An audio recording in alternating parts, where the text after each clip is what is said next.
It's Michael, and today I'm going to walk you through work types and modules, show you how they work in the default section, and then I'll create a project real quick and show you how they're used at the project level.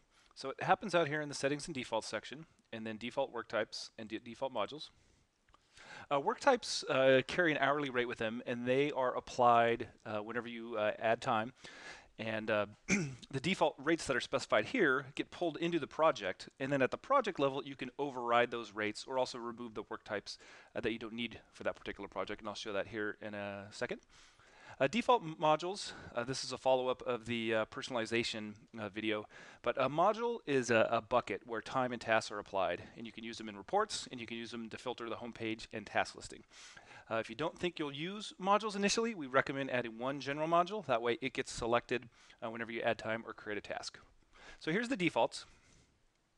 And then if I create a project, those defaults will automatically get added to this project. So we'll just do, we'll say this is a maintenance contract. I'll make myself the project manager. I'll say it's a prepay for 5,000. So once this project gets created, the work types and the modules that were specified out in the settings and default section get added to this project. But say you don't need these particular work types, what you can do here is remove the ones that aren't needed. So we'll just do a quick example here. We'll say it only has these particular work types. So this way, whenever anybody's working on a task or applying time directly to the project, these are the only options available to them. And say you gave a discount for this particular project. Say it's some sort of prepay arrangement, you take 20% off. You can do that here and apply the discount.